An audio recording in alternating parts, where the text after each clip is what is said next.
EK to the hands to show you what to do. Today we're going to talk about how to replace a door switch on a Samsung front-loading washing machine. As you can see, the door won't stay latched, and since it won't stay latched, the washer won't engage. There's a retaining ring around the gasket that keeps the gasket in place. With a screwdriver, just pry it loose, just keep in mind not to puncture the gasket. Once you have the retaining ring removed, now we can start pulling the gasket away from the frame. The switch is on the right side right here. The only thing that I'm going to remove is the gasket from this side. I don't have to pull the gasket completely out. I'll leave just enough of the gasket pulled away just so I can get the switch out. And also it'll give me a guide how to put the gasket right back in. Okay, alright, once we got the gasket pulled aside, we're going to take a screwdriver. This is a Phillips head screwdriver. It's 3 screws that we're going to have to remove in order to remove the door locking mechanism from the frame. Okay, while I'm taking the screws out, the reason there's clothes inside of the dryer is because I got ready to do a load of clothes, to wash a load of clothes. And then there was one more article that I wanted to put in. I had already started the washer. I pushed pause and then I opened the door, and then when I put the article in and tried to close the door back, the door wouldn't latch. So if this happens to you, don't do like I did and start slamming the door shut, because that's what I kept doing, trying to slam the door shut, and it wouldn't latch. And then on the display panel it gave me an error code. Okay, I got all the screws out. Now I'm just going to remove the door latch assembly from the frame. So it just comes out. Keep in mind there's wires still attached to it. So what we're going to have to do, well, right here, that's where when I was trying to slam the door shut, it looks like I cracked the housing. I thought about taking some duct tape and duct taping it back together. The little switch that I'm pulling on the bottom, when it's pulled down, that's when the mechanism is unlocked. So make sure that switch is unlocked. That might be the only thing that you might have to do if your door won't latch back. Just take it out, take the switch out, and then pull that lever down. But in my case, I think I'm just going to replace the whole latch mechanism. So right now I'm just going to disassemble. There's 3 connectors on there. We're going to disassemble the 3 connectors, and then there's a cover plate that we're going to pop off. Everything just snaps in place. Okay, I got the cover plate off. I just have one more wire to remove. Just squeeze the terminals together and give it a good pull. Okay, here's the housing, and most of that damage, or let me say all of that damage, is my fault because I kept trying to slam that door shut, and I guess it was in a lock mode. I purchased this switch from Amazon for like 25 bucks. That was the cheapest place I found. I think it was about 50 or 60 bucks other places. So we're just going to go back through the reverse order and put everything back together. There's 3 connectors again. All the connectors are basically, I'll call it coded, so they only can go in one way, so you won't make the mistake of turning the connectors, upside down. Just as I'm trying to put this one in the wrong way, it won't go. So you have to turn it around and make sure all the connectors are placed in, properly. And just make sure the clips clip all the way in on the connectors to make sure you have a secure connection, because you don't want to wash and then all of a sudden it vibrates loose. So the housing, we're just going to snap the housing back on, and then we're going to I'm talking like Bugs Bunny, we're going to, or Elmer Fudd, we're going to reroute the wires back through the housing, and then we're going to get it positioned so we can put it right back in place. So just make sure you tuck the wires back in that little slot that it's made for.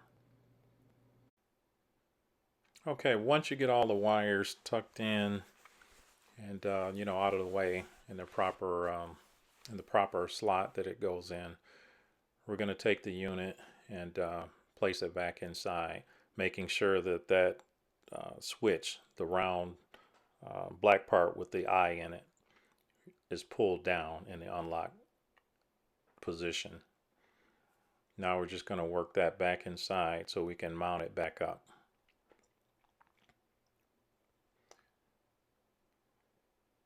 Once you have it in position, we're just going to take our 3 screws and start our 3 screws in, and then we're going to tighten them up. And after we get them tightened up, we're going to get the gasket back in place. When you're tightening up the screws, just kind of go alternate. Don't just tighten one screw all the way up and then move to the next one. Kind of tighten them up, snug them up, move to the next screw, and make sure you have an even, it's going to be tightened up even across the board. Also, you don't want to over tighten the screws and break the plastic, of your new housing that you just purchased.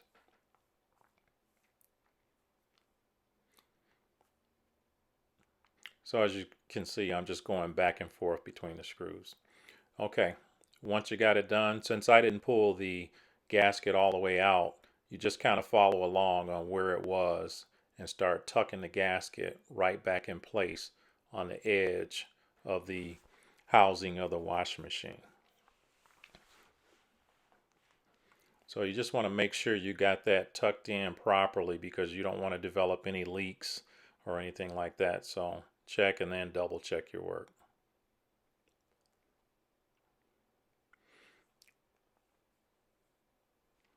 Now, once you have that secure, what we're going to do, we're going to get our wire ring retainer.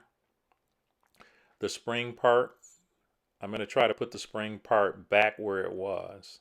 So start from the far end of the circle, and then we're going to hold the spring in place. Sometimes if you have another set of hands, it might work out a little bit better. But once you get the spring, the wire tucked under, you're just going to hold it with a screwdriver until you get to the spring part, and then try to work it and roll it back into place. Just be conscious not to take the screwdriver and puncture a hole into the gasket. So once you get it in, the retaining ring back in, just go back through and double check it. All right, everything looks good, so we're going to close the door and then we're going to go for a test and see how it works.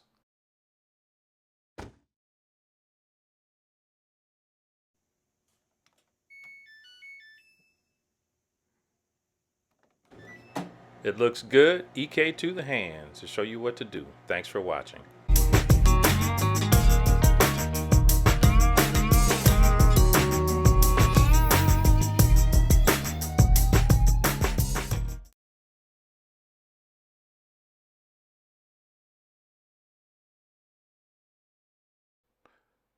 All right, now here's the switch assembly again.